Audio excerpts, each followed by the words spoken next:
Assalamualaikum warahmatullahi wabarakatuh. Saya Najwa Aulia Putri dari kelas 4D akan mempresentasikan analisis brand fashion lokal yaitu Preface Warehouse dari sisi marketing communication. Preface Warehouse merupakan brand streetwear lokal Indonesia yang fokus pada desain yang berkarakter dan ekspresif serta memanfaatkan media sosial sebagai channel utama untuk membangun identitas dan kedekatan dengan konsumen. Jadi Preface bukan cuma jual baju, tapi juga membawa konsep gaya hidup dan identitas anak muda. Kalau dilihat dari segmentasinya, Preface menyasar konsumen di kota besar seperti Jakarta dan Bandung dengan usia sekitar 18-30 tahun yang didominasi oleh Gen Z dan late millennials. Secara psikografis, targetnya adalah orang-orang yang suka tampil ekspresif, punya gaya tersendiri, dan ingin terlihat beda. Dari sisi perilaku, mereka aktif di TikTok dan Instagram, serta cukup terpengaruh oleh tren, influencer, dan kolaborasi brand. Dari segmentasi tadi, target utama Preface adalah Gen Z urban, yang tertarik pada streetwear dan ingin mengekspresikan identitas diri melalui gaya berpakaian. Untuk positioning, Preface memosisikan dirinya sebagai brand streetwear lokal yang mengedepankan karakter dan ekspresi diri. Jadi kalau dibandingkan, Preface ini lebih ke arah bold dan ekspresif, bukan sekedar basic atau simple.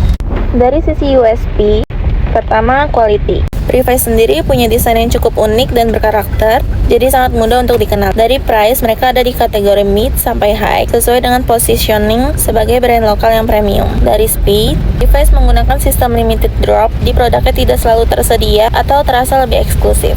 Dan dari service, mereka memanfaatkan platform digital serta kolaborasi untuk menjangkau konsumen. Jadi, Preface ini nggak cuma beda dari segi desain, tapi juga menawarkan eksklusivitas dan identitas yang kuat. Nah, kalau dari sisi value, Preface itu nggak cuma jual produk, tapi juga identitas dan gaya hidup. Konsumen yang memakai Preface biasanya ingin menunjukkan karakter mereka yang lebih berani, bold, dan mengikuti tren.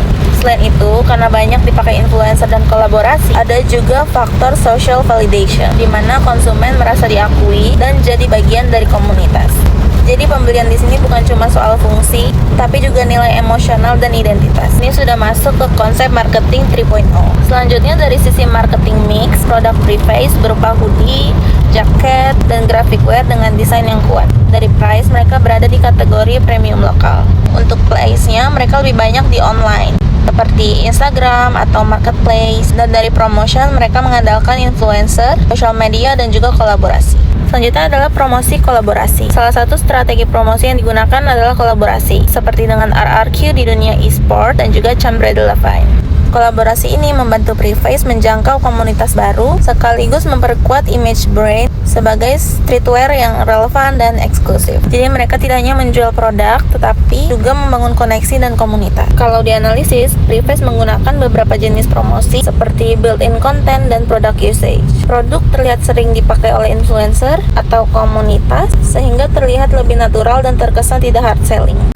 Dari sini juga muncul fenomena FOMO, di mana konsumen merasa takut ketinggalan tren setelah melihat orang lain menggunakan produk Preface. Apalagi dengan adanya kolaborasi, produk jadi terasa lebih eksklusif. Jadi keputusan pembelian produk di sini banyak dipengaruhi oleh tren sosial dan digital yang sesuai dengan konsep marketing 4.0. Kesimpulannya, Preface Warehouse merupakan brand streetwear lokal yang kuat identitas dan ekspresi diri. Dengan memanfaatkan influencer, kolaborasi, dan meningkatkan fenomena FOMO, Preface berhasil membangun brand awareness dan meningkatkan minat beli konsumen. Jadi Preface tidak hanya menjual pakaian, tetapi juga membangun identitas dan koneksi dengan konsumen. Dan sebagian insight dalam analisis ini juga didukung oleh hasil wawancara langsung dengan pihak Preface. Sekian presentasi dari saya. Maaf jika ada salah kata. Wassalamualaikum warahmatullahi wabarakatuh.